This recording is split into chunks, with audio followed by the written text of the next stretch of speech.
It all began one ordinary afternoon when Natsukawa, the class gal with a reputation for her easygoing charm, was casually chatting with a friend while lounging in a seat that didn't belong to her.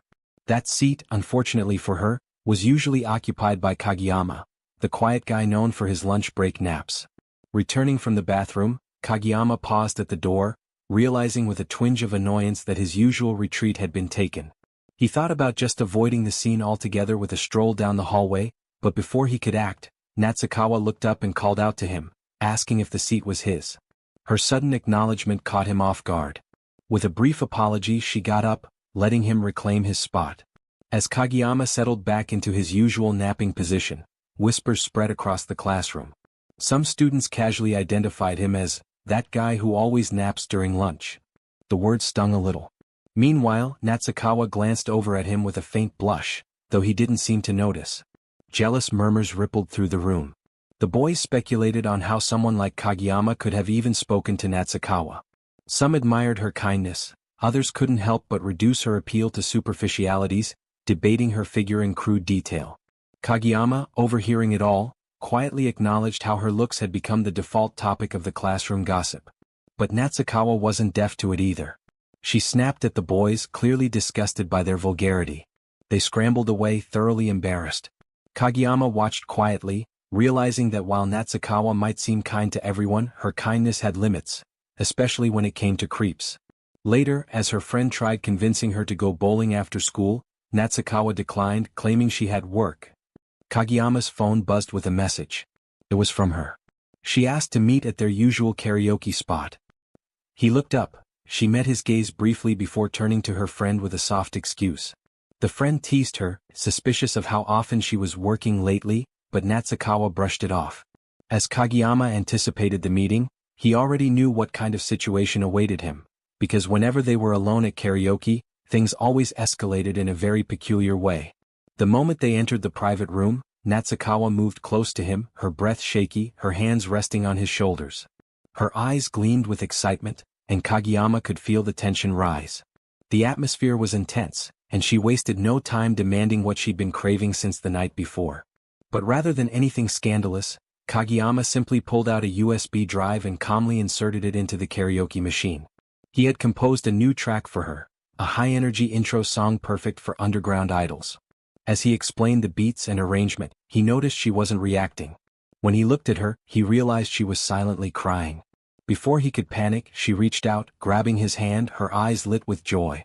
She was overwhelmed with happiness, calling him a genius.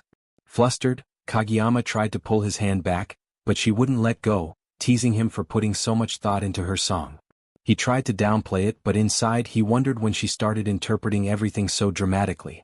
She asked if she could try dancing to the song, and as she moved across the room in her short skirt, Kageyama tried to focus, but her energetic steps and flashing thighs made it increasingly hard to look away.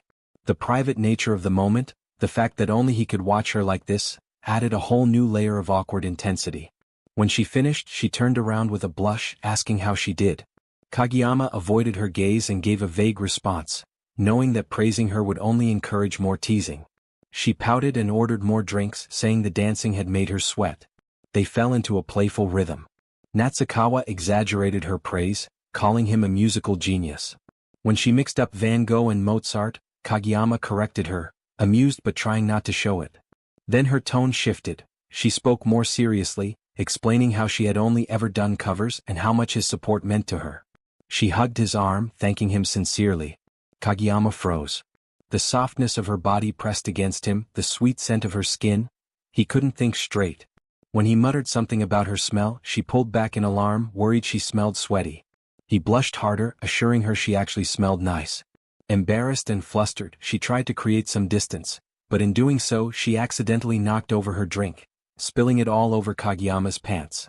Panicking, she dropped to her knees to clean it up. Kageyama, utterly red in the face, begged her to stop. He knew if she touched the wrong spot, things would escalate fast. Just then, the waitress walked in to deliver drinks, and caught a view of Natsukawa on her knees in front of him. Her wide-eyed blush said everything. Kageyama tried desperately to explain it was a misunderstanding, but the waitress quietly backed out, utterly mortified. As the door closed, Kageyama leaned back and sighed, realizing his new role as Natsukawa's personal composer was going to be anything but simple. A few days had passed since the usual school routine when Natsu, full of her usual energy, invited Kage to her house. The song they had worked on was finally complete, and now she wanted him to see the finished costume. Though Kage clearly wasn't interested, Natsu never really waited for permission. She simply told him she'd send the address later and went on her way. And so, the next scene finds Kage standing in front of her house, hesitant but already too deep to turn back. When the door opened, Natsu welcomed him in with a smile and mentioned, casually as if it was no big deal, that her mom was excited to meet him too. That bit caught Kage off guard. The idea of meeting Natsu's mom immediately sparked a mental image. Would she be a gal too? Just like her daughter? The answer came moments later. They stepped inside and sure enough her mother made her entrance, dressed in nothing but a bra and shorts, greeting him as if she'd just returned from the beach. It was exactly what Kage had feared. Her presence screamed confidence and her outfit screamed, not very traditional. He introduced himself, trying to keep things polite, but her mom had other plans. She poked his face playfully and jumped right into conversation like they were already family. Then she grabbed his hand and fired off a barrage of questions, one after another. It was overwhelming even by Natsu's standards. Thankfully, Natsu stepped in before things got too chaotic, pulling her mom back just enough for Kage to breathe again. Strangely enough, she was the calmer one here, for once. Her mom apologized, explaining that this was the first time Natsu had brought a male friend home. Kage tried to brush it off, though it was obvious he wasn't used to this level of intensity. Then the topic shifted. Apparently, Natsu and her mom had been watching an idol livestream, and they invited Kage to join. He tried to insist that he was only there to see the costume, but the energy in that house didn't leave much room for escape. Her mom chimed in again and soon enough he found himself seated on the couch. For a moment he exhaled, finally some peace. That peace didn't last long. In the blink of an eye he found himself squished right in between Natsu and her mom. Sandwiched between a hyper gal and a barely dressed woman, he looked from one to the other and realized, this wasn't the kind of relaxing he'd signed up for. Natsu, misreading the situation entirely, pointed to the TV and talked about how great the place was, saying it was impossible to relax. Not that she knew what kind of pressure Kage was under in that exact moment. But something about her excitement, the way she jumped around while talking about idols, seemed different. Like there was more behind the energy. Her mom, watching her daughter with a soft gaze, commented on how happy Rio looked lately. It wasn't always like this. She began to explain. Before Rio became an idol, things had been rough. She'd travel an hour to dance lessons and come home too exhausted to stand. She used to light up before live shows, but for a while that spark disappeared. For 6 months she struggled. The fans didn't come. The energy wasn't there. Even someone as bright as Rio had her limits. There were nights when she came home and cried. But she didn't quit. Eventually her efforts started to pay off. Her fans began to grow. And with new songs, ones written by Kage, she began to shine again. Her mom believed this was the happiest she'd ever seen her. It was a touching story, heartfelt and real. Of course, the moment was somewhat undermined by her mom still sitting there in what was basically underwear. Without warning, she smacked Kage on the back and told him to take care of Natsu. He reacted instinctively and called her auntie. Wrong move. Her smile vanished. She grabbed him by the shirt, clearly offended. Turns out, she preferred to be called by her first name, Junko. And she made that very clear, while still holding him by the collar. Just in time, Natsu reappeared and demanded to know what her mom was doing. Later in Natsu's room the mood was calmer. She asked Kage what he thought of her room. His response was vague and Natsu, noticing his awkwardness, asked if this was his first time in a girl's room. He tried to act casual, but it was obvious he didn't know where to sit or what to do. She laid across the bed casually and told him to sit wherever. He chose the floor. Safer. That's when he noticed a small vibrating device nearby and froze. For a second the room felt very adult. But Natsu, oblivious to his panic, picked it up and explained it was just a shoulder massager. She even demonstrated. Crisis averted. Then she offered him the massager and asked if he could use it on her legs. Sometimes, she said, it's just better when someone else does it. Remembering what her mom had said earlier about how hard she worked, he stood up and agreed, just the legs, nothing more. She laid down again and teased him for being unusually cooperative.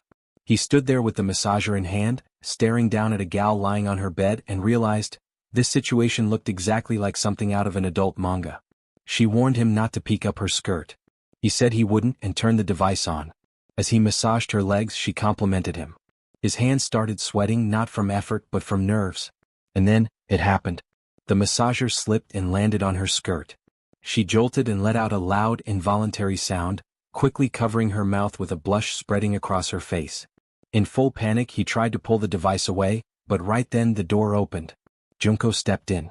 She saw the scene, her daughter on the bed, Kage hovering over her with a massager, and gave a thumbs up. Her expression was full of praise, as if to say, "Nice job, kid." Kage tried to explain. She didn't listen. And from that day on, through a series of misunderstandings, awkward accidents, and emotionally charged idle conversations, Kage officially became Natsu's personal composer. Though originally this was just supposed to be about a costume. At school, with the sun already warming the windows and everyone buzzing about their plans, Natsu leaned over to Kage and casually asked if he was planning to go to the Golden Week festival. His response was flat. He hadn't really thought about it. Naturally, that wasn't enough of an answer for Natsu, who asked why. Kage muttered something about not being able to do wotajai, the coordinated cheering and dance moves hardcore idol fans pulled off like synchronized swimmers. Natsu brushed his concern aside. It was a live house event, not an underground idol battleground. Before he could protest, she handed him a ticket like it was an invitation to a casual picnic, told him she'd be waiting at the venue, and dashed off. Her final words echoed behind her. He wouldn't stand out even if he stood there like a Jizo. That word stuck with him. Jizo? Later, curiosity got the best of him. A quick search on Google told him Jizo was a stone statue of a Buddhist guardian, known for standing still and looking serene. The comparison stung a little. The day arrived. Kage found himself standing outside the live house, clutching the ticket. The place was absolutely packed. He nearly choked when he heard the entrance fee was just 500 yen. That was way too little for the energy radiating from inside. Inside the venue, the crowd was buzzing with anticipation. He glanced at the time. Natsu's performance would be soon. Before he could mentally prepare himself, a girl appeared beside him and struck up a conversation. She seemed eccentric, too friendly, too confident. Definitely the talks to strangers in crowded places type. She asked if it was his first time. He admitted it was. She grinned and started sharing unsolicited wisdom, telling him not to overthink and to just feel everything with his soul. The advice felt more like something from a cult initiation than a concert. Kage labeled her as weird and tried to avoid eye contact. Still, she pried, asking which idol he was there for. When he said Natsukawa, her eyes lit up with curiosity. The follow-up questions started pouring in, but Kage had no interest in turning this into a personal interview. He shut down the conversation quickly. Soon after, the first group took the stage, and the audience exploded. Chants, cheers, perfectly timed moves. The whole room seemed to move as one. So this was what Natsu meant when she talked about unity. The same eccentric girl beside him gave him an impromptu explanation. The music, the idols, the fans, the calls. Everything synchronized to create a groove that filled the entire venue like a living wave. It was more than a performance. It was a collective experience. Kage observed it all quietly. Everyone looked like they were genuinely having fun. Still, yelling idol names in sync with strangers felt embarrassing. Then Natsu stepped onto the stage. The girl beside him practically screamed her name with unfiltered joy. And Natsu? She stood confidently, introducing herself to the crowd before announcing she'd be performing her original song, for the first time. The moment the music started, the crowd watched with anticipation. The choreography, crafted by Natsu in just one night, moved in perfect rhythm with Kage's composition. Every beat, every move fit together like puzzle pieces. Kage scanned the audience. They were into it, smiling, swaying, but not like before. No calls, no chants. Just quiet awe. It was probably because the song was new. The crowd didn't know where to jump in, where to yell, how to hype. That bothered him more than he expected.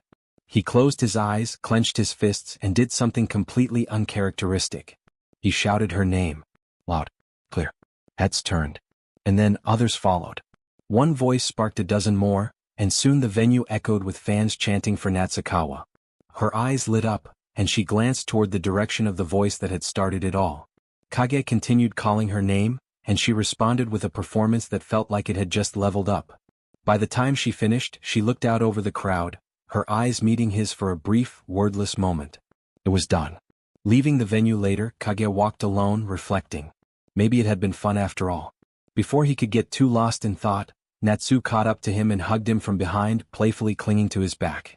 She told him to wait up, teasing him with a new nickname, Call Master. Apparently, his impromptu cheering had left an impression. He tried to deflect it. He just got annoyed that his song wasn't getting the hype it deserved. She teased him more. Maybe he was being at tsundere? Wasn't it embarrassing?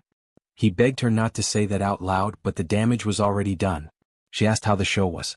He muttered that it was, alright. Pretty hyped. She grinned. That response was creepier than anything she'd expected, but in a charming kind of way. Then she noticed something. Her hair accessory was still pinned to her costume. He pointed it out, asking if that was okay. She looked at it for a second and smiled. Look cute, she said. And just like that, the Golden Week Festival became another piece in the mosaic of their strange, chaotic, slow-burning bond, where tsundere pride clashed with gal energy, and idol music brought everything just a little closer together. Hey, don't forget to like, subscribe and share this video with your friends, and also with your calculator, your fridge, your grandma's smart TV, whatever's connected to Wi-Fi. Help me hit 1,000 subs. The day after the visit to Natsu's house, the scene opens on Kage standing under the sun, broom in hand, cleaning an empty pool. He wasn't happy about it. Not even a little. Grumbling to himself, he wondered why he was stuck doing this alone. 3 hours earlier it all made sense. Back in class, during a particularly boring lecture, Kage had dozed off. The teacher, ever watchful and way too energetic for that hour of the day, caught him mid-dream. As punishment, Kage found himself sentenced to a classic after-school job, pool cleaning. And now, under the heat, surrounded by silence and concrete, he stared at the drained pool. Its vast emptiness reminded him of something, the live house. The energy, the lights, the unity. It had been fun, surprisingly fun. And now it was quiet again. He figured he wouldn't see Natsu until the next live performance, whenever that might be. Gripping the broom, he muttered to himself with a tired scowl. What was he even doing here? Alone? Or so he thought. A voice called out from above, cheerful and familiar. Natsu stood at the edge of the pool, arms crossed, eyes bright. Apparently, she had also fallen asleep in class and had earned the same fate. So now, pool cleaning was a duo activity. She slipped down into the pool with practiced ease as if this was something they did all the time. Seeing her eager to clean, Kage noticed something different about her. She looked more reliable. Maybe it was the afterglow of the live show. Maybe she was just evolving. But 1 hour later, all that reliability was shouting in frustration. The pool still looked untouched and Natsu had hit her limit. She groaned, dramatically dragging her feet, asking what they should do next. That's when her eyes landed on a nearby water pipe, and the mischief practically sparked in her smile. Without hesitation she grabbed the hose. Kage didn't even need to hear the words. He knew exactly where this was going. And he was right. In seconds, a blast of water soaked him from head to toe. Battle mode activated. With a straight face, he picked up the nearest bucket of water and launched it back at her, full force. Natsu was drenched. Not one to back down, she retaliated immediately. Water splashed everywhere, bouncing off concrete, hair, uniforms. Within seconds, the punishment had turned into an all-out water war. And then, of course, came the witness. Nanako happened to pass by the pool just in time to see her two friends in the middle of what looked like chaos. Wet uniforms, laughing, slipping. It was hard to tell if this was cleaning or some strange club activity. Natsu, catching her breath, turned to Kage and suggested they might need to head home before things got worse. He took a step forward, and his foot found a slippery patch. In the next moment, gravity took over, and Natsu landed directly on top of him. There was a pause. Awkward. Close. Eyes wide. Natsu scrambled up and asked if he was okay, teasing him about being unexpectedly bold. Then, without much shame at all, she flapped the edge of her skirt, announcing that she was soaked all the way to her underwear. Kage froze. His brain stalled. She repeated it, louder, as if clarity was key. Yes, even her underwear. He responded flatly that, yes, he could hear her just fine, thank you very much. Nanako, still observing from a distance with all the energy of a tired older sister, finally stepped in. She asked what exactly they were doing down there.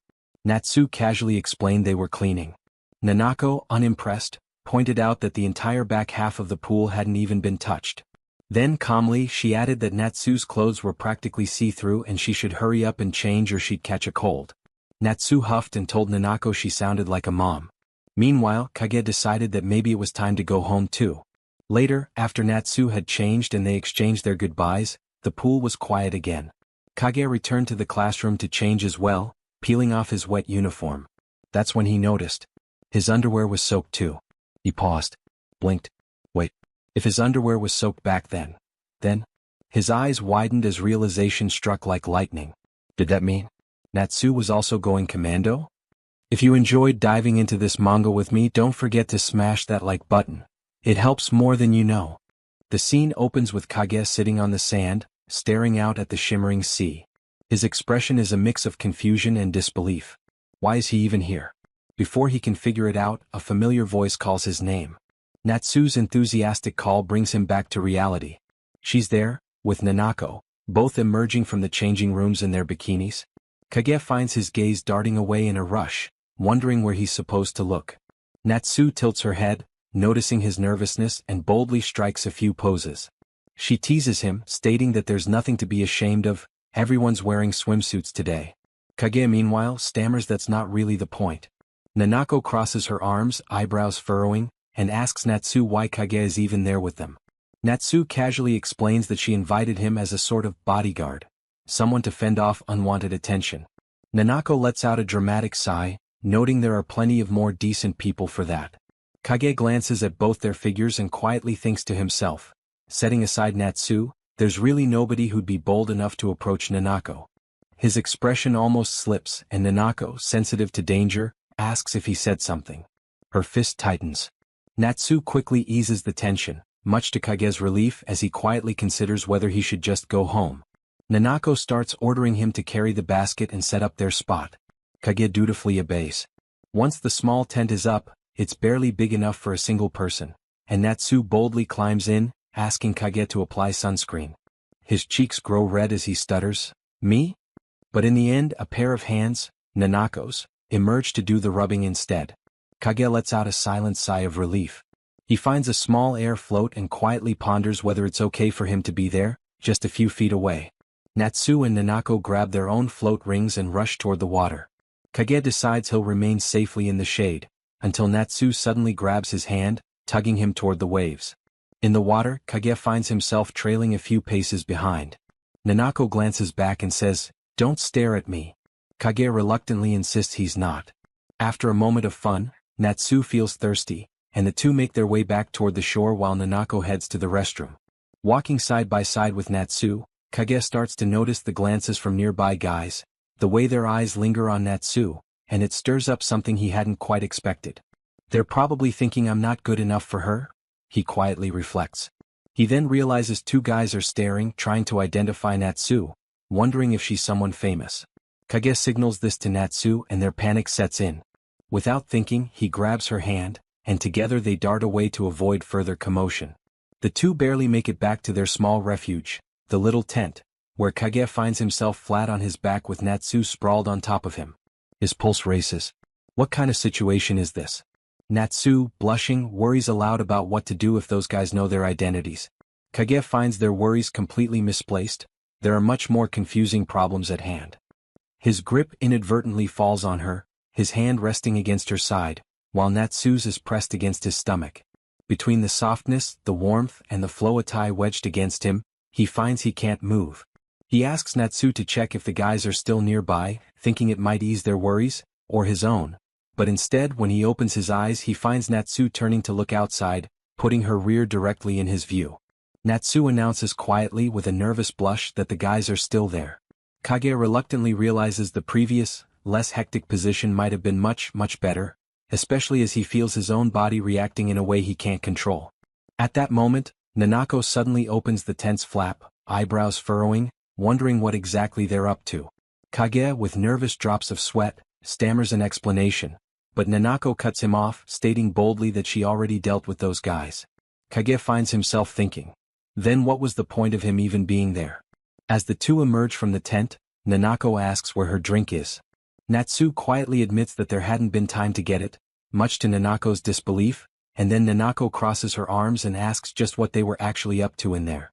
The sunset glows warmly through the glass of the karaoke room, casting a rich orange aura over the two. Natsu tilts her head, closing her eyes as Kage's song plays, pure happiness blooming in her expression. Natsu lets a delighted sigh escape, thinking to herself that she hadn't noticed he could make something this cute. Across from her, Kage puffs up just a bit, trying to mask his nervousness with confidence. After all, he does have many talents. Natsu tilts forward, eyebrows arching mischievously, wondering about the lyrics she wrote this time. Kage reluctantly glances down at the sheet. His expression drops, pure disbelief. They kind of feel elementary school-like. Natsu's cheeks rush up in color, a dramatic blend of embarrassment and indignation. So cruel. He scratches his head, wrestling with the eternal problem. This time they decided to make it cute, but what can be done? Natsu crosses her arms in deep thought. Then suddenly her face glows. She's got a really good plan, just leave it to her. Sometime later, the two find themselves in front of a frilly cafe. Kage tilts his head reluctantly. Here. Natsu boldly nods. If cuteness is what they're after, this is the place. The moment they step in, a chorus rings through the cafe, "Welcome, master." And there stands a familiar face, the weird girl from their live show event, now wearing a frilly maid outfit. Kage stiffens, he remembers. Natsu casually waves, the weird girl's eyes glimmering in recognition. Oh, the guy who loves girls, Kage internally screams. Wait, that's a terrible way to describe me. The weird girl tilts her head. Are they a couple? She drops her voice to a dramatic whisper. Don't worry, her lips are tighter than a plush toy. Wait, which lips is she talking about? Kage lets out a nervous laugh, a huge misunderstanding, while Natsu pouts, eyebrows furrowing in disbelief. The two seem really close. Is Kage a regular here? The weird maid crosses her arms smugly, declaring that they're otaku buddies. Kage drops his face into his hands. Please, spare him from further embarrassment. He finds a seat, reluctantly, while Natsu slips away to the changing room. Shortly after, Natsu emerges in a frilly maid outfit, pure cuteness personified, tilting her head cutely.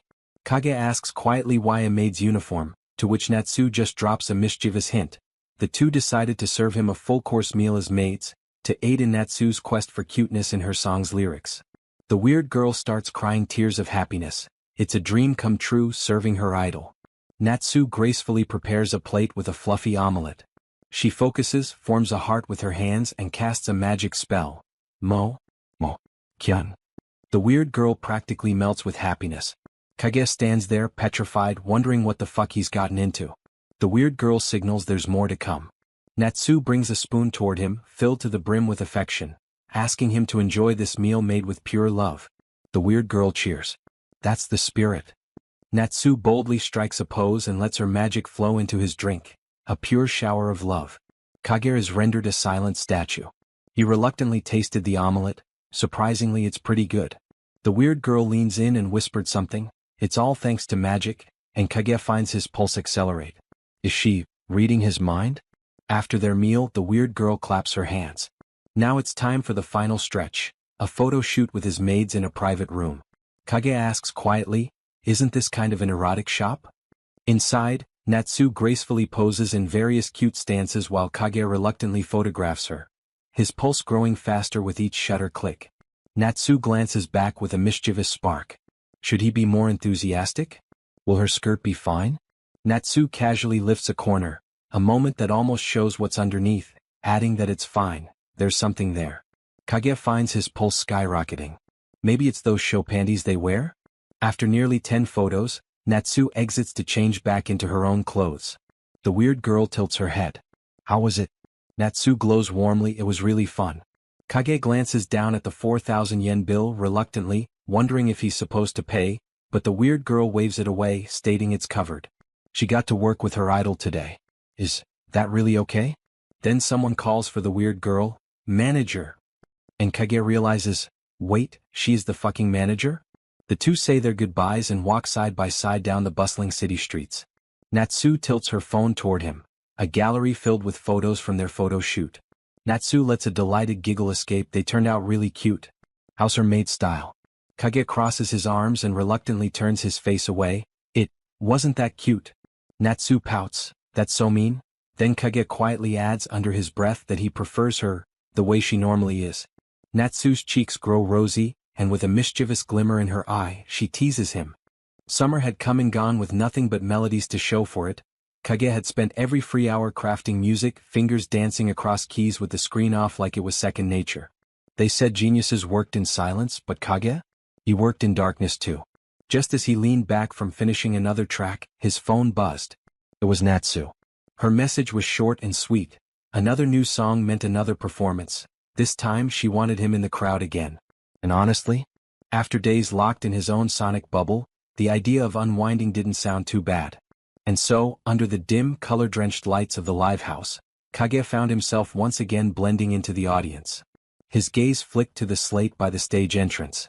Multiple names? Not a solo set. He chuckled silently.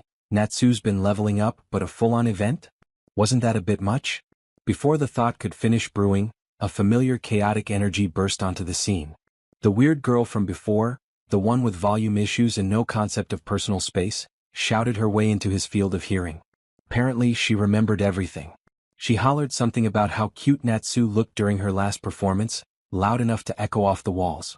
The girl seated beside Kage threw him a dagger-eyed glare, and in an instinctive act of self-preservation, he offered a polite, silent apology.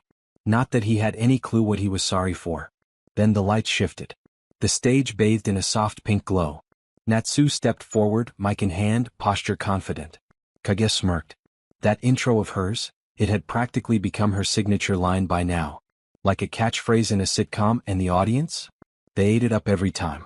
She began to sing and the room changed. The weird girl nudged Kage, asking if he wasn't joining the call and response this time. Was he trying to act like a secret boyfriend in the shadows? He almost choked. Boyfriend? That was not the idea, right? The beat dropped. The crowd lit up. Natsu struck a pose mid-performance and the place roared. Even the girl beside Kage, moments ago an ice queen, looked absolutely dazzled. Pride bubbled in Kage's chest. This was the reaction she deserved.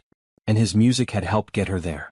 Once the set ended, backstage in the private room, Natsu was already glowing with excitement. Talk swirled about how well the crowd received the new song, about the energy, the calls, the dancing, until a knock interrupted them. The door opened. And in walked her. That same girl from earlier, dagger eyes, aisle seat. But now more composed. Her name?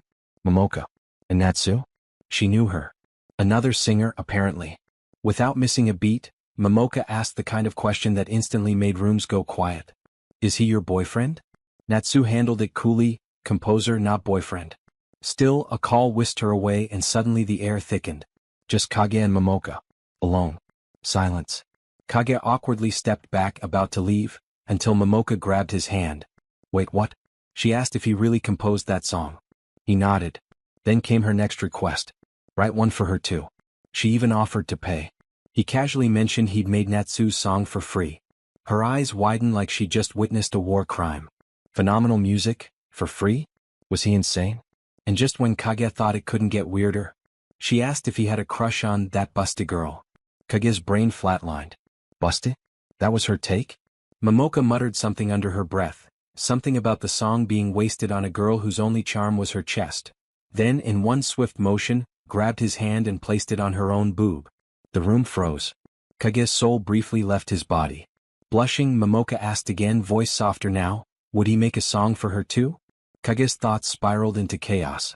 What in all that is sacred? Momoka, meanwhile, smugly assumed that men always gave in after the sacred grail of boob contact. Kage gently but firmly removed his hand. He said he couldn't help her, not when they barely knew each other. That stunned her. He said no. Even after that? Could it be, men weren't just about breasts? That they wanted something deeper? She was almost having an existential crisis when she made her next move. With zero hesitation and full commitment to madness, she began removing her clothes. Then came her declaration. Getting to know each other was the problem. They could fix that. Right. No. Red-faced and wide-eyed, Kage stood frozen in the private room of the live house, staring at the absolute chaos that was Momoka, in nothing but her bra and panties. What kind of cursed event flag had he just triggered? His thoughts raced in slow motion. What is this perverted woman even doing? If Natsu ever walked in, it wouldn't just be misunderstandings, his chastity would be toast. At this rate, he wouldn't even survive to write another melody. Emergency escape initiated. Kage turned and ran. Not gracefully. Not heroically. Just raw, panicked retreat. Behind him, Momoka called out, still blushing, muttering that if he ran away like this, it would just make her look like the pervert. Then she sighed, seduction, officially a failed mission. By the time Kage stumbled back into the crowd, he blended into the noise like he'd never left. The weird girl, loud as ever, spotted him instantly. Where had he been? Kage coolly deflected with the classic dodge. Bathroom break. The lights dimmed again and the final performance began. Kage's eyes drifted to the stage and there she was. Momoka.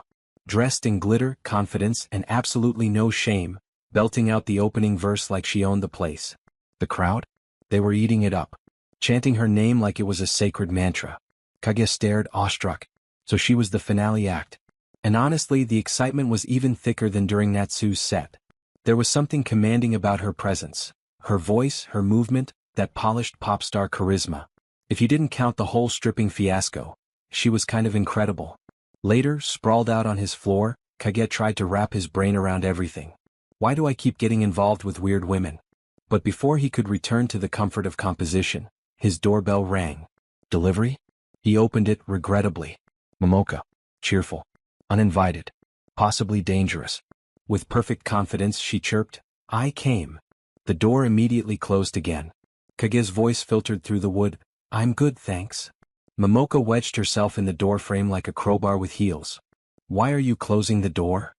Because you're being scary, Kage deadpanned. And seriously, how did she find his place?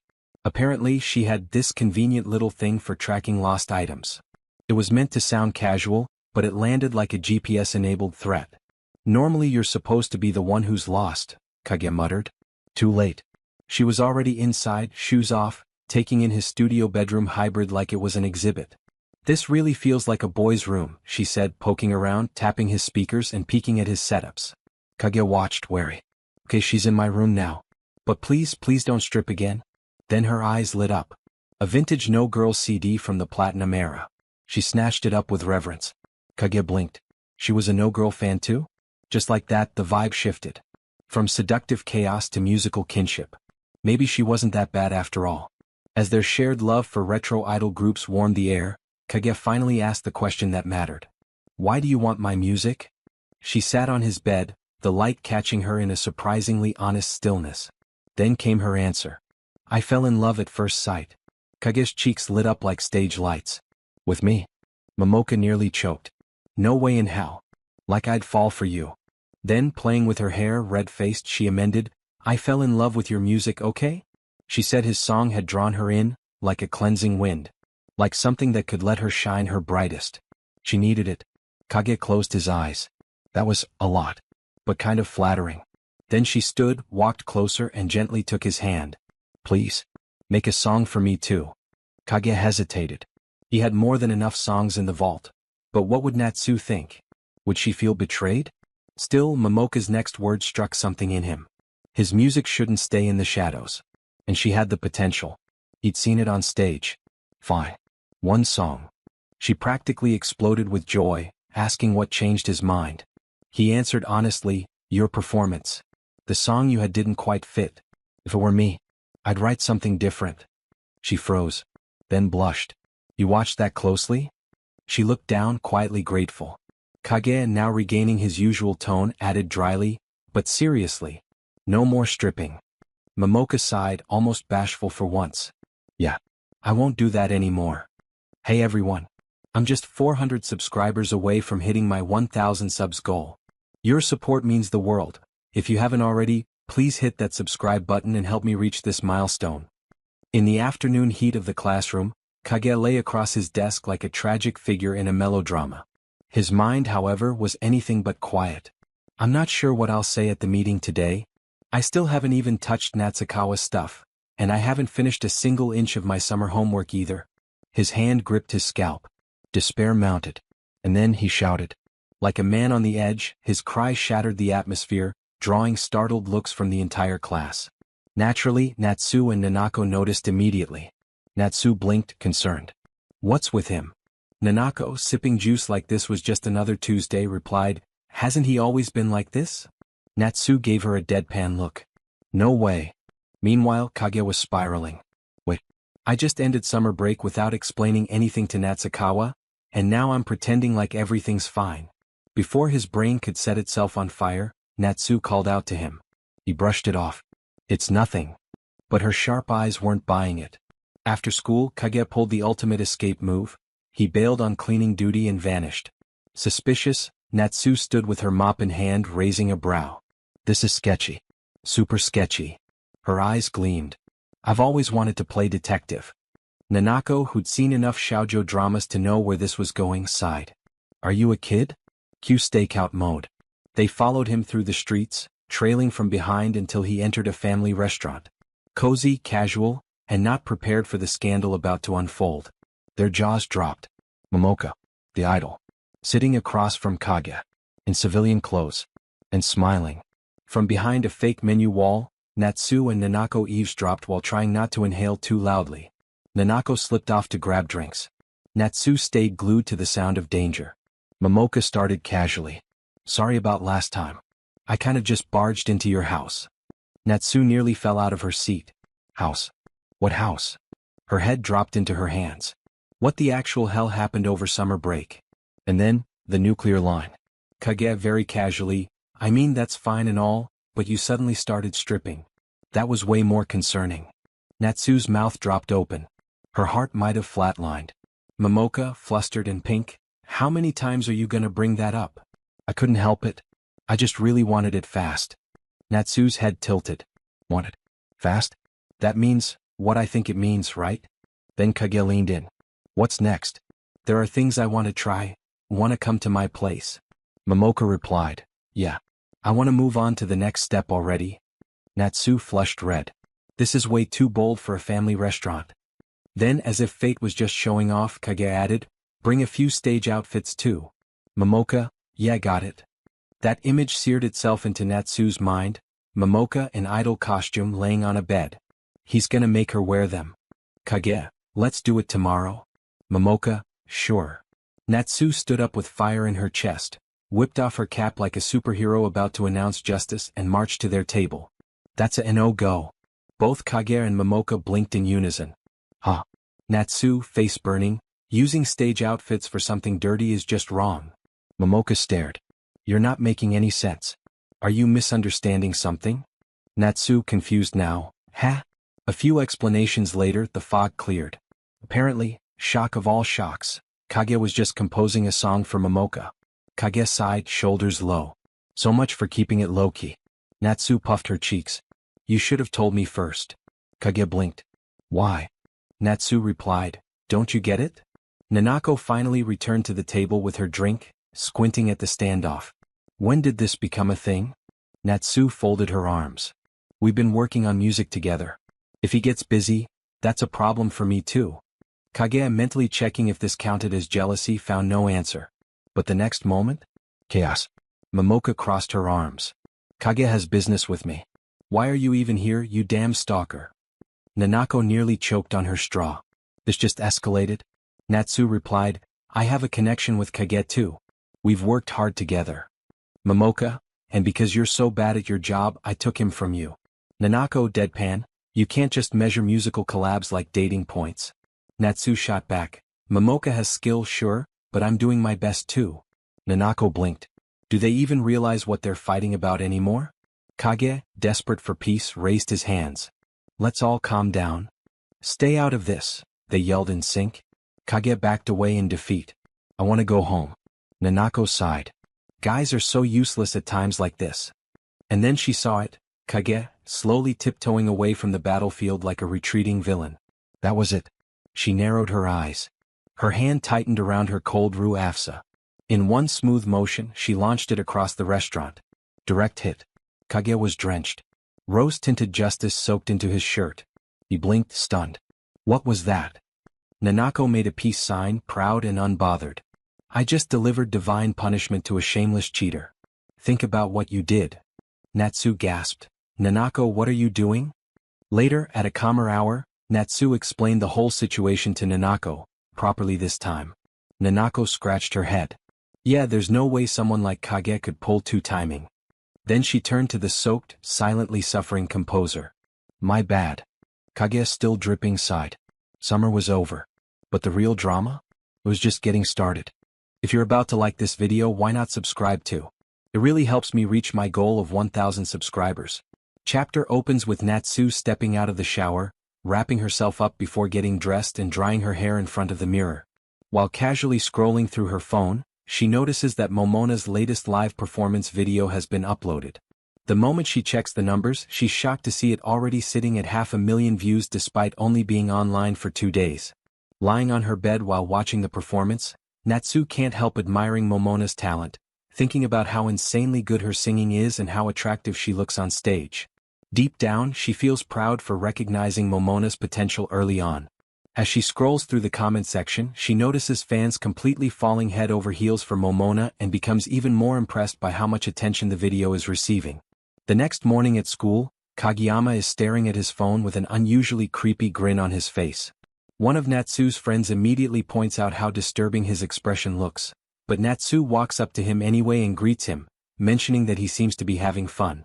Kageyama casually questions whether he really looks that happy, but from Natsu's perspective, he's obviously in an incredibly good mood.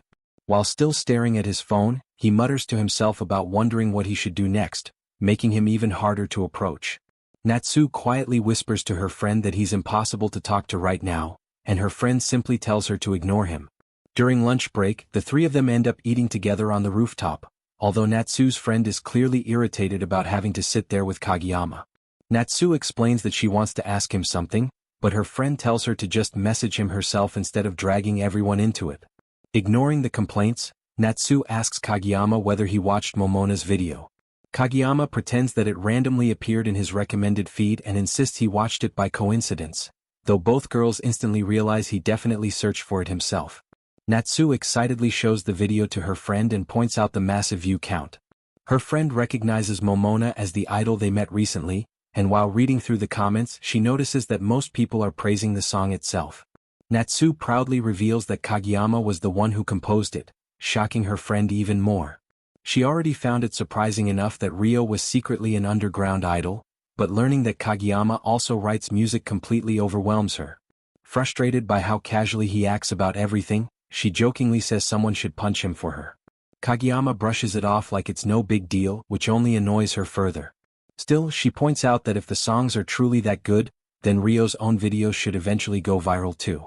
Natsu laughs awkwardly at the idea, but Kageyama confidently states that the song would definitely blow up easily because it's genuinely amazing. Right after that, Natsu receives a call from her mother, who surprisingly asks her to bring Kageyama over to the house again after such a long time. Natsu wonders if it might have something to do with the viral video. The moment she mentions how successful the video became, Kageyama suddenly grabs both of her hands dramatically and loudly insists again that it really did go super viral, leaving Natsu's friend completely unimpressed by his unnecessary enthusiasm. After school, Natsu invites her friend Nanako to come over as well, but Nanako immediately refuses because she doesn't want to be seen walking around with Kageyama. Later, Natsu and Kageyama arrive at her house, where her mother warmly welcomes him despite still dressing as eccentrically as ever. Kageyama briefly thinks that maybe this time he'll finally receive some praise for helping Momona succeed. However, the situation instantly turns disastrous when Natsu's mother suddenly grabs him by the neck and violently accuses him of cheating on Ryo behind her back by helping another girl with idol activities.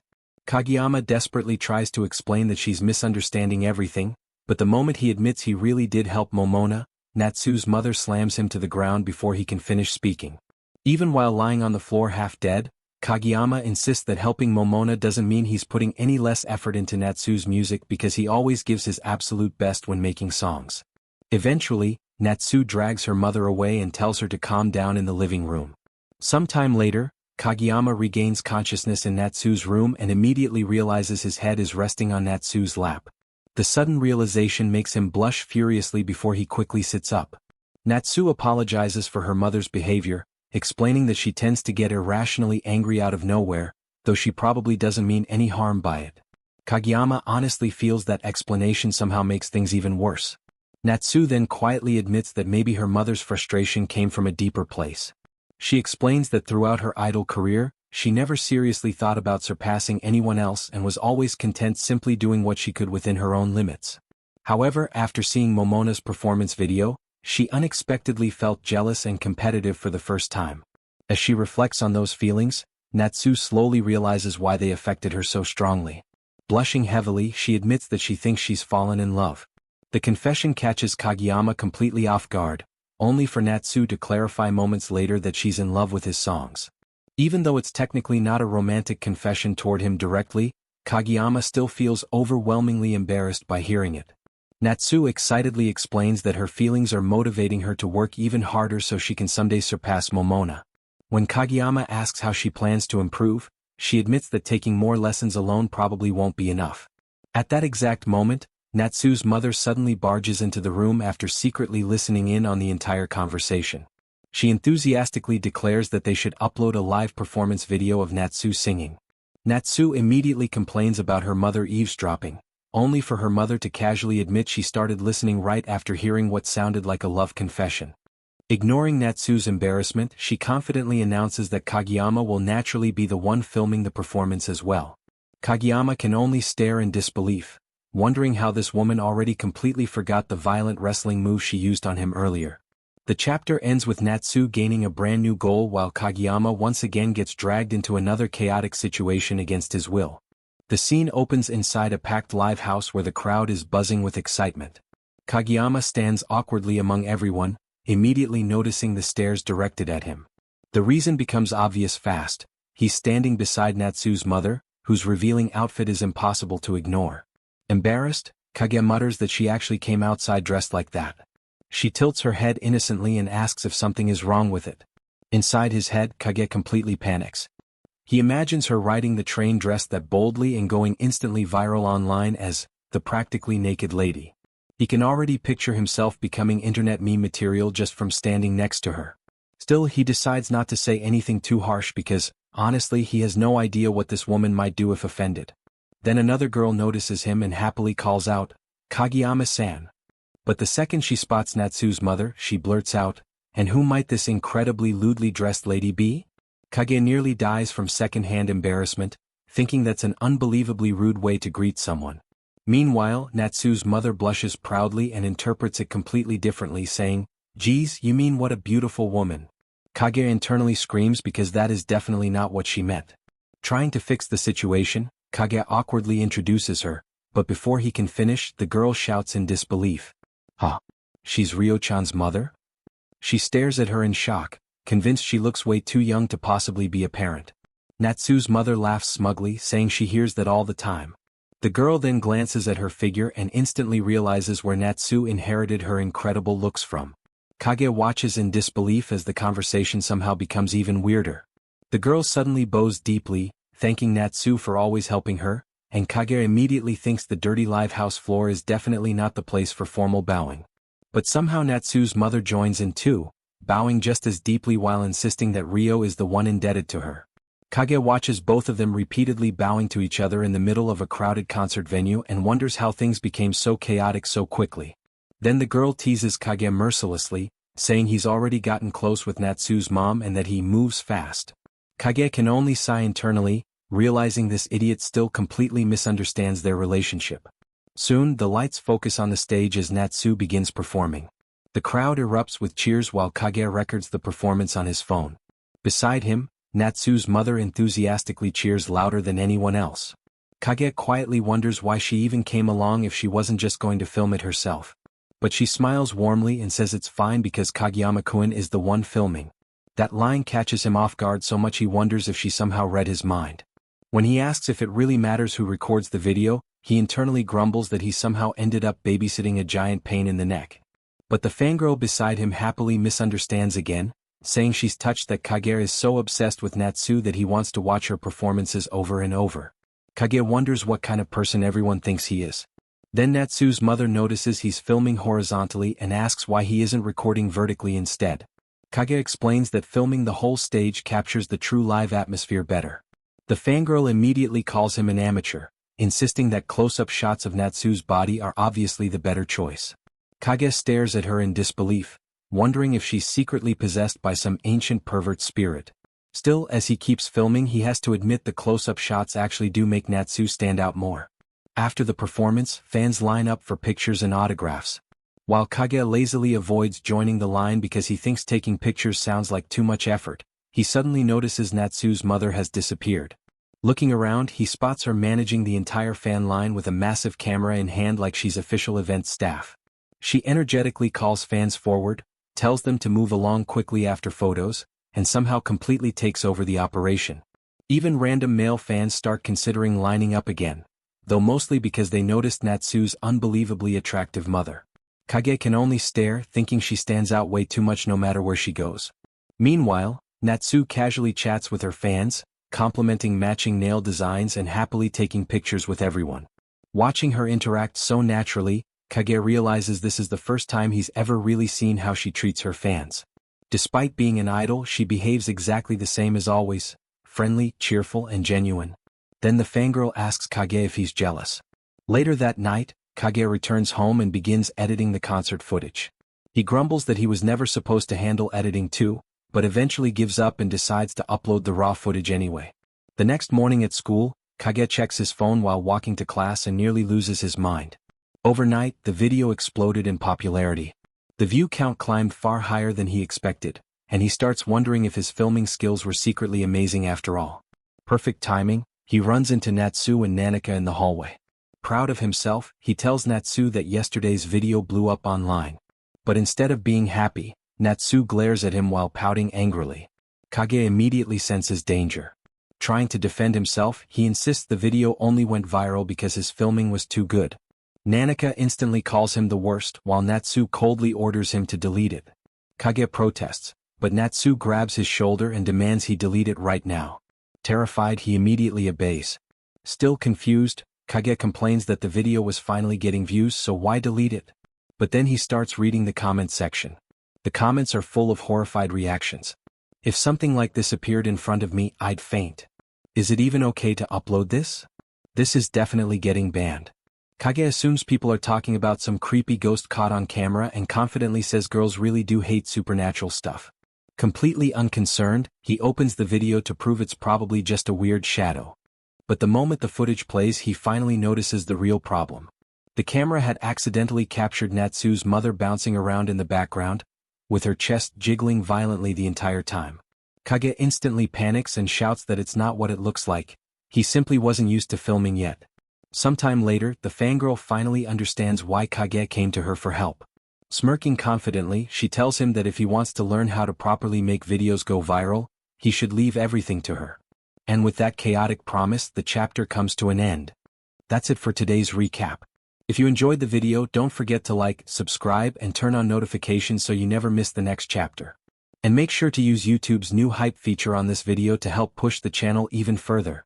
Your hype seriously helps more people discover these recaps.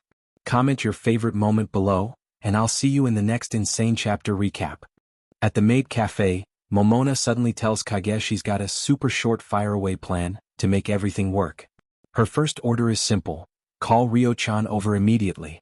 Kage doubts Natsu would even show up after yesterday's disaster, but he reluctantly sends a text asking her to come to the cafe. To his shock, she arrives almost instantly. Kage blurts out that she came way too fast, while Momona smugly whispers that the fact she rushed over means she probably isn't that angry after all. But Natsu stands there pouting with an irritated expression, clearly still upset, and bluntly asks why she was summoned. Momona enthusiastically explains that today they'll be filming a video under her personal supervision. The mention of videos immediately makes Natsu hesitant. After the previous upload incident, she thinks it's probably better if people only watch her live streams from now on.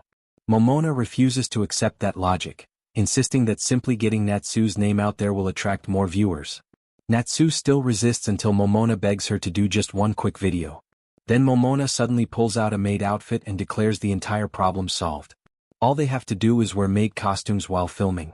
Kage internally realizes Momona is obviously just indulging her own maid obsession. Surprisingly, Natsu gives in almost immediately once she hears that's all it involves. Kage can't believe how weak she is against pressure. A little later, Natsu emerges wearing the maid outfit, blushing as she secretly thinks it might actually be cuter than her usual clothes.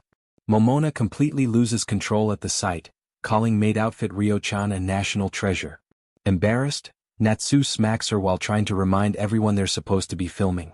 Kage notices how easy she is to manipulate. Momona then dramatically unveils today's project: the Ultra Miracle Run Final Ultimatum Pancake Grand Strategy. Kage has absolutely no idea what that title even means, while Natsu immediately focuses on the important detail: pancakes. Momona finally explains that they're simply making pancakes for the video, which makes Natsu wonder why she didn't just say that from the beginning.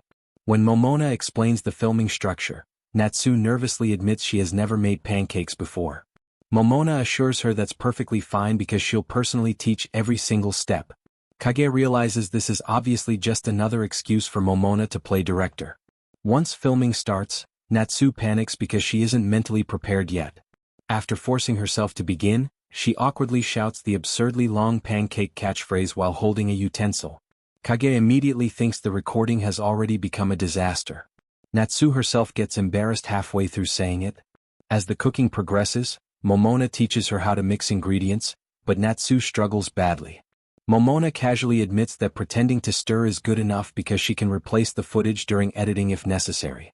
Kage silently witnesses the horrifying reality behind online video production. Things become even more ridiculous when Momona directs Natsu to pour milk into the bowl, more sensually. She keeps demanding the camera get closer until it practically looks like Natsu is whispering directly into Kage's ear. Under intense embarrassment, Natsu softly whispers that she's going to pour it in, which completely catches Kage off guard and sends his imagination spiraling. When he panics, Natsu defensively explains she's only following the director's instructions. Momona praises the performance despite the fact she herself isn't even visible on camera.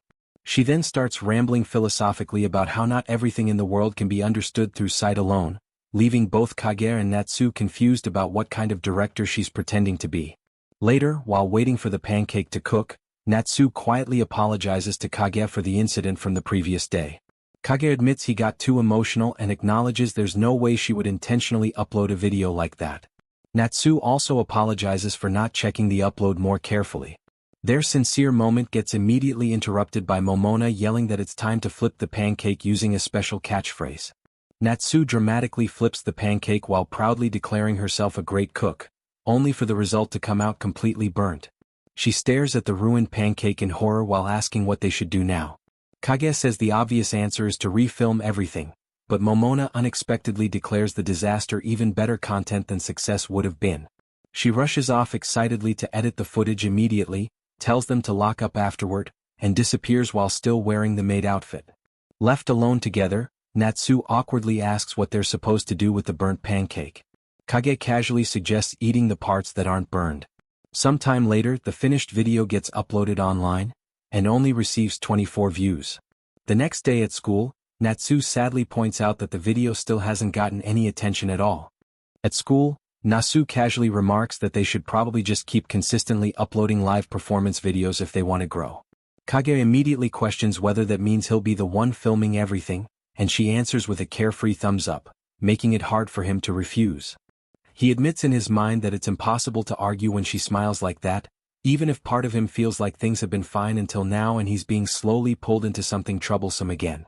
On the day of the live show, Kage finds himself dragged further into her world, wondering how he ended up assigned as Natsu's staff in the first place.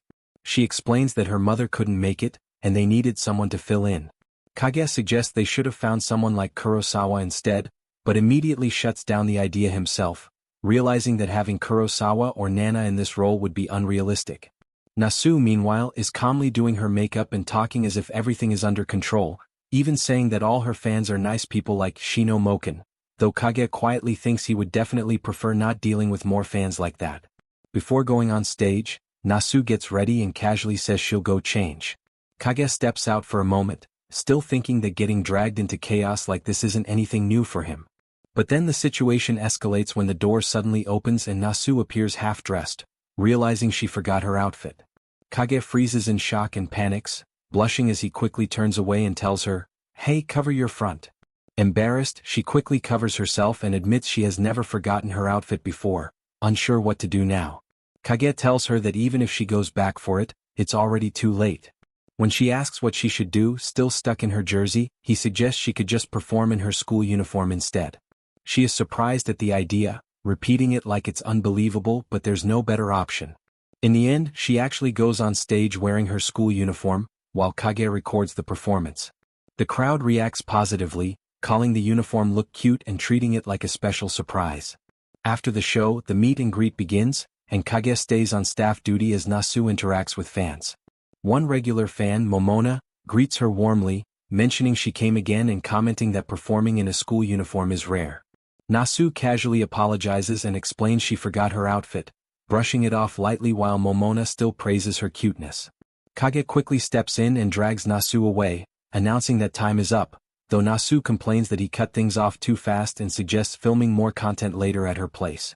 She declines politely, showing she's still somewhat in control despite the chaos. As the event continues, Kage reflects that there are only a few fans left. One particularly aggressive fan arrives and immediately complains, questioning whether Nasu even remembers his name and accusing her of forgetting him despite seeing her last month. When she hesitates, he gets offended and starts criticizing her professionalism, especially about forgetting her outfit. Nasu tries to respond calmly, even saying the school uniform looked cute, but the man insists that's not the point and continues berating her. Kage watches the situation grow unpleasant and prepares to step in, thinking the guy is just causing trouble and wasting everyone's time. Just as tension rises, Nasu does something unexpected. Instead of arguing back, she gently approaches the fan and wipes sweat from his face with a tissue, casually telling him he's sweating a lot. The man freezes in shock, completely thrown off by her kindness, and suddenly becomes flustered, unsure how to respond. Kage, watching from the side, also blushes slightly at the unexpected interaction. Nasu simply continues naturally, treating it as a normal gesture, and the atmosphere shifts instantly. Kage then steps in again and ends the interaction properly, telling the fan his time is up, while Nasu politely thanks him and asks him to come again. The once angry fan leaves in a much softer mood. A few days later at school, Kage reflects on how nothing has really changed. He's still being dragged into Nasu's live show work and losing what little freedom he had left. Nasu arrives excitedly and shows him a video that has been circulating online. The title reads something like a viral clip of a fan getting purified by an idol, clearly referencing the incident from the meet and greet. Kage immediately realizes it's from that day and panics slightly when she asks if he filmed it. He denies it, though he is clearly in the shot himself. They both look at the view count, and Nasu is surprised to see it has blown up massively, turning an ordinary chaotic moment into something unexpectedly viral. Natsukawa stares at the viral video's numbers in disbelief and asks Kage why it even blew up in the first place, wondering if she did something weird. Kage immediately answers that it was definitely weird, completely serious about it. She's shocked by how blunt he is, but instead of being embarrassed, her mind instantly jumps to the possibilities. She excitedly wonders if their next venue will even be able to hold all the new fans coming in because of the viral clip. Kage quickly shuts that idea down before she gets too ahead of herself, telling her not to overestimate the internet since online popularity doesn't always translate into real-life success. But almost immediately, his words start feeling less convincing. Suddenly, several girls from their class rush toward Natsukawa, surrounding her excitedly while calling out, "Natsu-sen" and "Ryo-chan." She's completely caught off guard as the crowd gathers around her desk. The girls excitedly tell her they saw the video online and can't believe she's secretly an idol. Natsukawa awkwardly thanks them while internally realizing the clip spread through the school unbelievably fast. Kage watches the scene in disbelief, thinking about how terrifying social media really is when news can travel through an entire school overnight. Even some guys nearby start acting smug about it, proudly claiming they always knew she was special, and acting like veteran fans despite only discovering her recently. Kage gets irritated watching them pretend to be original supporters just because she became popular. At that moment, Nanako arrives and notices the unusual crowd around Natsukawa. She asks Kage what's happening, and after he explains the whole situation, she calmly concludes that Natsukawa's idol identity has basically been exposed to the entire school now.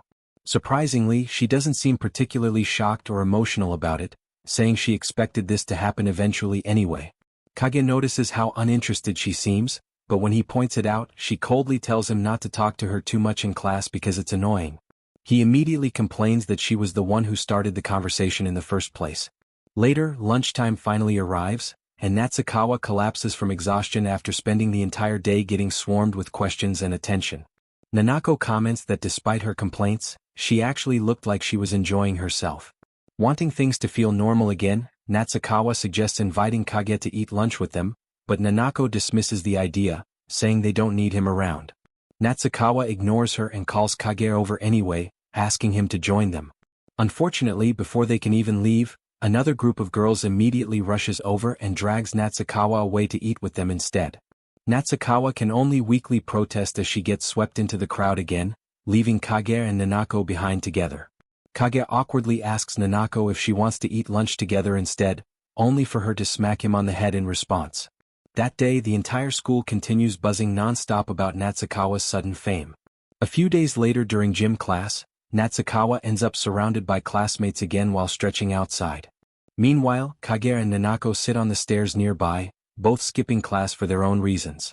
Kage is surprised to see Nanako ditching gym and asks if she's skipping too. She casually responds that gym class is a pain. As they watch Natsukawa being crowded again, Nanako lets out a quiet sigh. Kage notices immediately and starts wondering if he should ask her about it. Eventually he does, asking if something's bothering her. She initially reacts defensively, questioning why he even cares, but then finally admits she hasn't been able to properly talk to Natsukawa lately. She complains that Natsukawa has been constantly busy with performances and attention from classmates, and she hasn't even seen her much on weekends anymore. Kage points out that she just said gym class was annoying, wondering why she suddenly regrets skipping it now. Nanako snaps back at him for not listening properly. Watching her reactions, Kage slowly realizes something important. Natsukawa is basically Nanako's only close friend, and now that everyone else is monopolizing her attention, Nanako feels left behind. So he bluntly tells her the truth: she's lonely because everyone keeps taking Natsukawa away from her. The second he says it, Nanako instantly turns bright red from embarrassment and violently kicks him while denying it as hard as possible. Kage can tell immediately from how flustered she is that he hit the mark perfectly. Still teasing her, he asks why she doesn't just take Natsukawa back by force, if she misses her that much. Nanako places her leg on his shoulder threateningly and says violence would be too much, prompting Kage to point out that kicking him probably already counts as violence. Without missing a beat, she casually calls it physical affection. While they're bickering, some classmates notice the two of them together and wonder what they're doing. Before things escalate further, Natsukawa finally breaks free from the crowd and walks over to Nanako, happily asking her to go home together.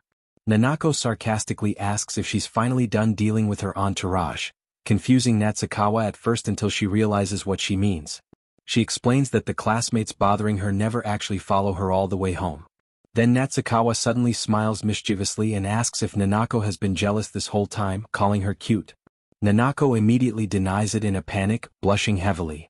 Natsukawa gently places a hand on her shoulder and reassures her that even though she's been busy lately, today Nanako is her top priority. Hearing that instantly melts Nanako's frustration, leaving her completely flustered as the chapter comes to an end. Back in the classroom, Natsukawa and Nanako were finally able to spend some time talking together peacefully. But the moment another girl tried approaching Natsukawa again, Nanako shot her such an intense glare that the girl immediately backed off without saying a word. Watching from nearby, Kage could only think that Nanako had basically solved the entire problem through brute force intimidation in the end. At the same time, Kage's phone suddenly started vibrating non-stop. Looking at it, he realized Momona had completely flooded him with messages. She repeatedly asked when he was free, saying there was something she wanted to talk about, and eventually complained about him ignoring her. Kage stared at the messages with annoyance and thought he seriously did not have the energy to deal with Momona right now. Deciding it was too troublesome, he simply chose to ignore her entirely. Meanwhile, Momona herself was wandering around the school while muttering angrily about how Kageyama had left her on red. She searched through the hallways trying to locate his classroom, loudly wondering where the blessingless Kageyama could be. As she walked around, two male students noticed her immediately and became completely captivated by how attractive she was. One of them nervously helped her find Kageyama's class after she asked for directions. After she left, the boys couldn't stop talking about her, commenting that she was unbelievably cute and somehow gave off an aura far more mature than a normal high school girl. Hearing them secretly flatter her inflated Momona's ego for a moment, and she smugly thought that of course she smelled good and looked refined since she used to be a professional idol until 2 years ago. Still, hearing them call her a high school girl irritated her slightly because she clearly saw herself as far more experienced and superior. When she finally peeked into Kageyama's classroom, she immediately spotted him sleeping at his desk. Looking at him, she silently judged his boring everyday life while also realizing she wasn't exactly in a position to criticize anyone. But then she noticed Natsukawa in the same class and instantly became judgmental again. In her mind, Natsukawa had already become arrogant from a single viral video. Momona then starts mentally categorizing everyone into a ridiculous social hierarchy. At the top of the pyramid are flashy Gyaru girls like Natsukawa, the middle is filled with ordinary people, and at the very bottom sits Kageyama labeled as a loner. Because of that, she struggles to understand why someone like Natsukawa would even associate with him and assumes their relationship must be strictly professional. Later during gym class, Momona secretly observes them from a distance. Natsukawa happily talks to Kageyama, asking if he's actually participating today instead of skipping. Kage internally admits the real reason he came was because he didn't want to be stuck alone with Nanako. Natsukawa then casually asks him if he wants to run together, but he immediately refuses. Even afterward, Momona continues stalking them throughout the day. She watches them talking casually with Nanako and realizes the three of them actually seem genuinely comfortable around each other.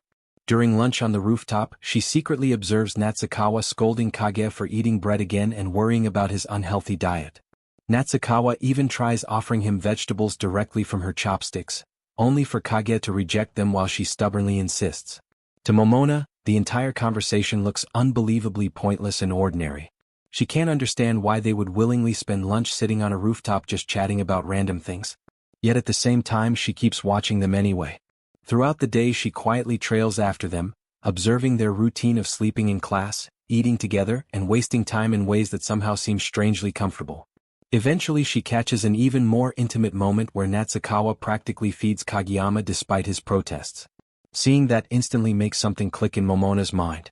She realizes this is probably the real reason Kage has been ignoring her messages completely. By the time school ends, Momona feels like the entire day was a waste since she never found a proper chance to talk to him. Frustrated, she walks through the hallway preparing to leave, only to suddenly come face to face with Kageyama himself. Surprised, he immediately asks why she's at his school in the first place. Momona angrily explains that she came all this way because he ignored her messages. When he asks how she even figured out where he studied, she casually reveals that she identified the school from one of Natsukawa's videos and even bought the matching uniform online to sneak in. Hearing that, Kage internally concludes she is way too much of a stalker. Still, he asks what she actually wanted from him after going through all that effort. Momona closes her eyes for a moment before calmly saying that her business there is already finished. Kage is left completely confused, unable to understand what the entire point of her visit was. Before he can press further, two intimidating staff members suddenly appear behind Momona and point out that she clearly isn't a real student there. The moment they approach, she immediately panics and runs away down the hallway while they chase after her yelling for her to stop. Kage can only stare at the absurd scene in disbelief, wondering what on earth that whole encounter was even about. At school, Kage scrolls through an article on his phone featuring an extremely successful music producer. The headline talks about how the producer manages globally popular idol groups and reveals the secret behind creating acts that appeal to Gen Z audiences. Looking at it, Kage can't help imagining that if Natsukawa ever became truly famous, maybe she'd end up involved in something on that level someday. Right as he's thinking about it, Natsukawa suddenly appears beside him and nervously asks what he's looking at. Embarrassed at being caught, he shows her the article. Natsukawa immediately gets excited, explaining that the producer is incredibly famous and that every group she manages pulls millions of views online. She enthusiastically adds that the producer herself used to be an idol and was apparently one of the standout members of her group even back then. Nanako quietly watches Natsukawa ramble on excitedly and comments that she's being unusually talkative.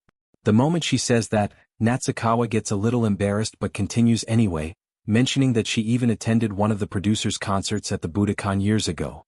She recalls how overwhelming the woman's presence was on stage compared to everyone else in the group. Nanako then casually asks whether Natsukawa herself has ever considered joining an idol group instead of remaining solo. Natsukawa immediately reacts awkwardly, sweating as she says groups are a lot of work, in many different ways. Kage briefly assumes she must have experienced some kind of dramatic conflict in the past, but Natsukawa quickly reveals that her biggest issue is actually the forced character roles idols have to play. She explains how every group member is assigned some exaggerated personality trait during introductions, like being the cute one or the energetic one. Nanako says she can't really imagine Natsukawa doing something like that and tells her to try an example. Natsukawa resists at first, but after Nanako keeps pushing, she finally gives in. Putting on a cheerful idol persona, she dramatically smiles and says something like, "I'm Natsukawa, the cute member of the group. I'll make you fall head over heels for me." The delivery is so polished and naturally charming that even Nanako admits it's cute. Natsukawa immediately gets flustered afterward and insists it was only an example because Nanako forced her into it. Watching the whole thing, Kage realizes she actually could pull off the idol group persona perfectly if she wanted to. When he asks if interpersonal drama is the other reason she dislikes groups, Natsukawa casually admits that conflicts between members are exhausting unless you're truly close friends. She says things would only be different if she were grouped with someone she trusted as much as Nanako. That sentence accidentally triggers Kage's imagination. He suddenly pictures Natsukawa and Nanako together in matching idol outfits, making heart poses on stage as a duo unit. Before he can even react, Nanako somehow reads his expression perfectly and immediately kicks him in the face, accusing him of having weird fantasies. Kage protests that he never said anything aloud, but Nanako coldly replies that his thoughts were written all over his face. Later, on his supposed day off, Kage finds himself at yet another one of Natsukawa's live shows. Standing beside him in the crowd is the maid girl, who acts like attending these concerts with him is completely natural now. Kage points out how she keeps appearing out of nowhere, asking if she seriously has nothing better to do. She instantly fires back by reminding him that he's always there too. As the concert begins, she notices that the audience now contains far more female fans than before.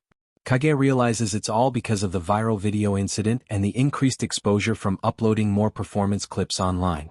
While scanning the crowd, he notices another strange figure nearby, a woman hiding behind a mask and glasses. The live starts, and the audience immediately explodes with energy. The masked woman begins enthusiastically participating in fan chants and idol callouts, despite apparently breaking the venue's etiquette rules in the process. Kage remembers Natsukawa previously mentioning that certain overly aggressive cheering styles weren't allowed in small live houses, but the woman seems too excited to care.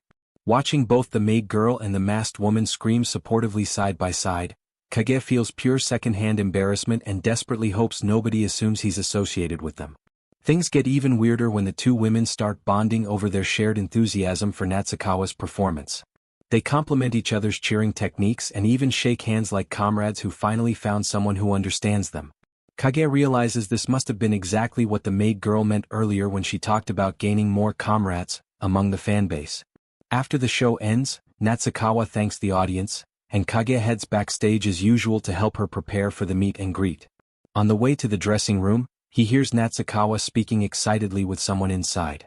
Curious, he peeks through the door and is shocked to discover the masked woman from the audience sitting there casually talking to her. As he watches, the woman suddenly stands up and begins openly admiring Natsukawa's figure, complimenting her waistline and legs with alarming intensity. Natsukawa blushes heavily in confusion while asking what suddenly got into her. Kage can only stare in disbelief as the woman apologizes calmly, explaining that she simply can't help herself when she sees such a beautiful form. After regaining composure, the mysterious woman sits back down and suddenly changes the atmosphere completely. In a far more serious tone, she announces that it's time to discuss business. Kage freezes when he hears her next words. The woman asks Natsukawa if she would like to join their agency.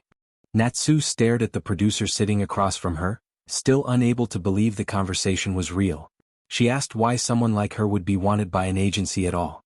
The producer smiled warmly and told her there was no reason to question it because they genuinely wanted her to become part of their team. Natsu awkwardly admitted that she did not think she was anything special. The producer immediately denied that and suddenly stepped closer, pinning both hands against the wall beside Natsu and trapping her in place. Her sharp gaze locked onto Natsu as she told her that with her talent, she could one day perform at much larger venues and might even stand on the stage of the Budokan someday. Hearing the name Budokan made Natsu freeze for a moment. The thought alone felt unreal to her. Still, she nervously admitted that she was not really aiming for something that huge. The producer reminded her that ever since her video spread online, her audience had been growing rapidly. She asked whether Natsu had been happy seeing that happen. Natsu admitted that she really had been happy. The producer smiled knowingly and told her that it meant she wanted to stand in the spotlight even more than she already did. Natsu could only stare blankly as images began forming in her mind.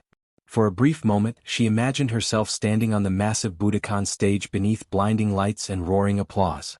The producer continued by explaining that Natsu could remain a solo artist exactly as she was now, but if she preferred, the agency could even build an entire group around her. Then she calmly placed a thick stack of cash in front of her, adding that they were fully prepared to pay her extremely well. Natsu quickly panicked and insisted that she did not need a huge amount of money.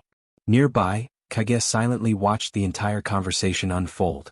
In his mind, he realized the situation was becoming far bigger than he had expected. If Natsu really joined an agency, then everything between them could change. Later at school, Natsu told Nanako about what had happened. She explained that she had been scouted by an agency after meeting the producer she had previously seen mentioned in an article. Nanako was instantly shocked and asked if that was not an enormous opportunity. When Natsu casually mentioned that they had even offered her a massive stack of cash, Nanako's eyes sparkled with excitement and she immediately told her to accept the offer as fast as possible. Natsu sighed helplessly, complaining that everyone seemed way too invested in the situation. Then she turned toward Kage and asked if he had been listening. Kage simply replied that it was great news. His reaction felt painfully flat, and Natsu pointed that out immediately. Then, with a small smile, she mentioned that now even his songs would probably become famous too. Kage looked at her silently without responding. That night, he lay alone on his bed staring at the ceiling while thoughts endlessly circled through his mind. Eventually he sat up and looked toward his computer, quietly muttering to himself that maybe the songs did not really matter after all. He spent the rest of the evening trying to distract himself. He watched television, played games, checked the time repeatedly, and eventually collapsed back onto his bed while scrolling through his phone. Yet the heavy feeling inside him refused to disappear.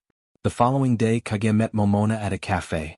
She teasingly asked if he had finally decided to write her a second song. When Kage nodded, Momona immediately became excited. However, she quickly asked about Natsu and wondered whether he was not too busy dealing with her situation. Kage quietly explained that Natsu had been scouted by an agency. Momona nearly shouted in disbelief, startling everyone around them. Kage told her to lower her voice, but Momona explained that the agency was one of the biggest names in the industry. According to her, getting accepted there was basically a guaranteed path toward stardom. She even admitted that she herself would kill for an opportunity like that. Kage quietly sipped his drink while listening. After watching his expression carefully, Momona softly remarked that it probably meant Natsu did not need him anymore. Kage looked confused, but Momona continued by teasing that since he suddenly had free time, he decided to call her instead. Her cheeks flushed red as she jokingly asked if he saw her as some convenient friend with benefits. The comment completely caught Kage off guard, causing him to spit out his drink and spill it across the table. Momona called him disgusting while cleaning up the mess, while Kage desperately defended himself by saying it was only because she said something weird. As she wiped the table, Momona admitted that she really was happy he wanted to write another song for her. However, she then asked if he was honestly okay with how everything had turned out. Kage looked confused again, but Momona clarified that she was asking whether he was truly willing to simply accept the situation and step aside after Natsu became successful. Kage quietly explained that it was never his decision to make in the first place. Momona questioned that answer, pointing out that the two of them had practically been partners the entire time. Kage looked away bitterly before quietly admitting that maybe he had only ever been a stepping stone for Natsu from the start. Momona immediately responded that joining the agency was obviously the better choice for Natsu. Before Kage could continue speaking, Momona suddenly slammed her hand against the table. Then she grabbed him by the front of his shirt and pulled him closer, staring directly into his eyes. She demanded to know what he himself actually wanted to do.